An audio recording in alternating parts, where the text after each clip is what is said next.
last week I complained that we didn't learn anything from the episode of Sister Wives. I said that the footage was old, it was redundant, it was just repackaged, repurposed, and redistributed to us. This week was very different. It was an impactful, powerful, mind-bending at times episode. Our financial guru, Robyn, demonstrated the importance of sound financial planning. Kody, the family man, showed us the value of family above all else. And Kody and Janelle demonstrated the significance of their faith. And tonight, I want to dive a little bit deeper into those three categories: finances, family, and faith. Now, before I get into it, please click the like button. Everybody's doing it. All the cool kids are doing it. The YouTube algorithm loves it, and I will love you forever. Let's start with our financial guru, Robyn Brown. And I don't know if she's more Susie Orman or Dave Ramsey, but the arrogance leaks through. And then I learned during my divorce really how to budget myself. You just must have had a different priority of where your money was going to go than I did. That's all. Let the record show that Robyn joined the family with debt, credit card debt, which is, per Dave Ramsey, not the best kind of debt. Somehow she has survived that. It's paid off by the family. She survives that, and she has now risen from the ashes like a phoenix as the financial expert.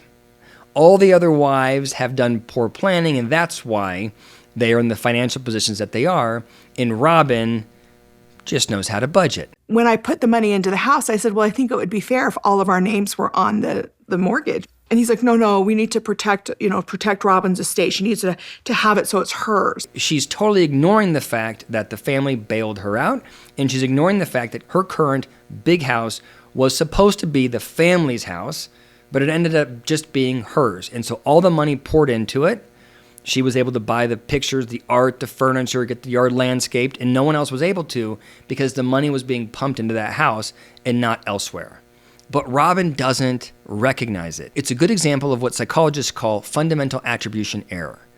Robyn attributes her failings, being in debt, to things that were outside of her control, right? Her relationship with her ex-husband, the divorce, that's why she was in debt. She didn't know what she was doing back then, but it's not who she is now. Now, all of her good financial decisions, or at least the money in her bank account, is due to her wisdom and expertise.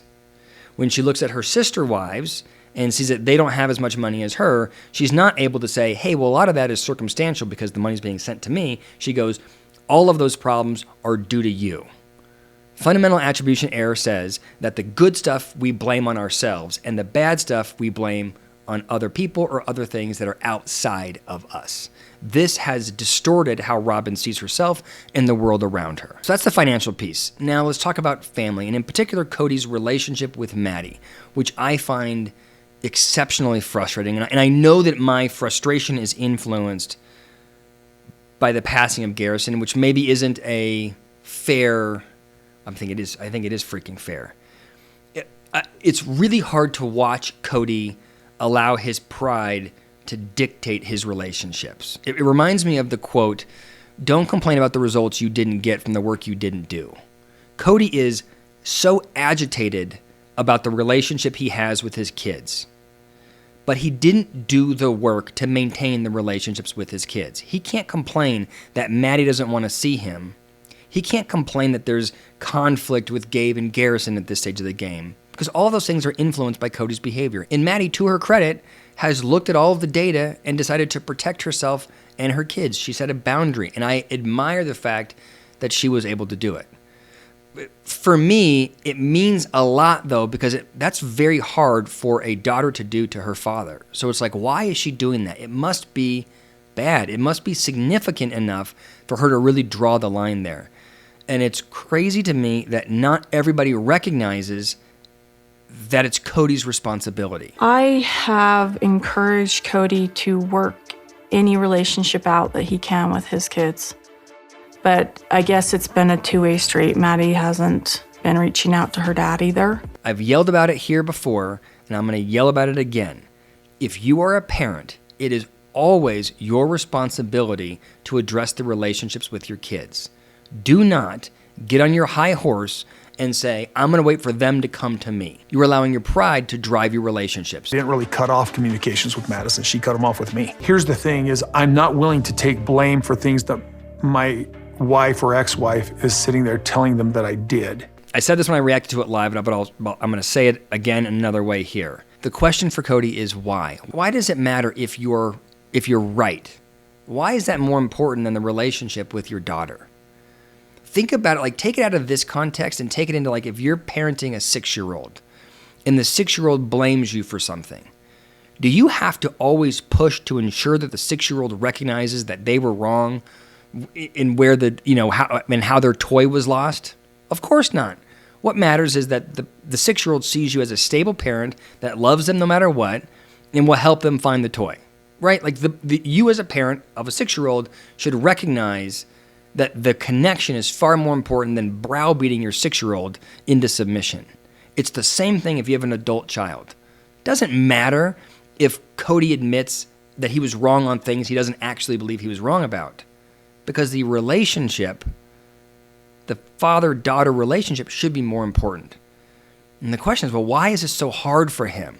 And I think it's because the foundation of his self-image, his self-esteem, I think is so weak, right? You have him bloviating all the time about how great he is, right? You have that sort of classic narcissistic, I'm wonderful. I'm not diagnosing, I'm just labeling the traits.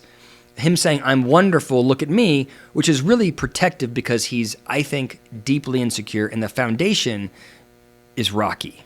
Okay, that's probably too much there on family. Let's talk about faith. And it's going to sound like I'm talking about the Mormon faith, but I'm not. I'm talking about faith in general. I don't understand why people read their religious doctrine and then sort of distort their behavior around it,